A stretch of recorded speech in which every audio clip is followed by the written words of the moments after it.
શહેર કોંગ્રેસ કાર્યાલય ખાતે એનએસયુઆઈના પ્રદેશ પ્રમુખની ઉપસ્થિતિમાં મળેલ બેઠકમાં આવનાર ચૂંટણી સંદર્ભે પરામર્શ કરવામાં આવ્યો હતો।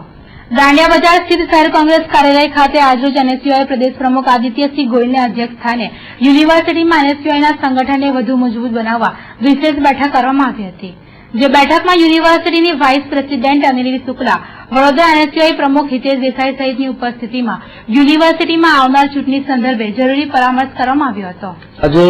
એનએસયુઆઈને અમે જો તો પ્રદેશ કારોબારી દર 3 મહિને એક વખત રાખવામાં આવે છે। પછી હું જ્યારથી પ્રમુખ પદે આવ્યો ત્યારથી હું દરેક જિલ્લાઓમાં જઈને જિલ્લાનું સંગઠન વધારે મજબૂત બને એના ભાગરૂપે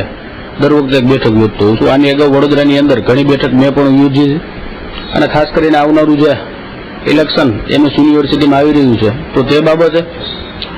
અને બીજું એક ખાસ વાત કરી તો અત્યારે જે ઉનાળાના વેકેશન દરમિયાન શિક્ષણ મોંઘું થઈ ગયું છે કે શિક્ષણની અંદર વાલીઓના આ ગુજરાત સરકારની અંદર ધોરણ 1 થી ધોરણ 12 નું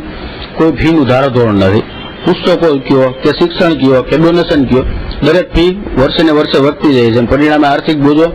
પ્રજા ઉપર વધતો જાય છે। તો તેના ભાગરૂપે કઈ રીતના આંદોલન કરવું અને બીજું ખાસ કરીને એ કહું કે એસસીપીસીની અંદર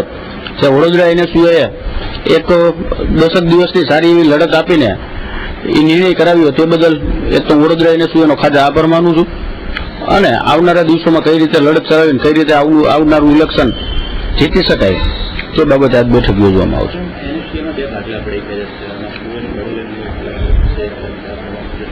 એ જ મને કઈ ખ્યાલ નથી, હું તો આજે આજ પહેલી વાર જ મીટિંગ લેવા આવ્યો છું, જે કઈ આવનારા દિવસોમાં હું જોઈ લઈશ।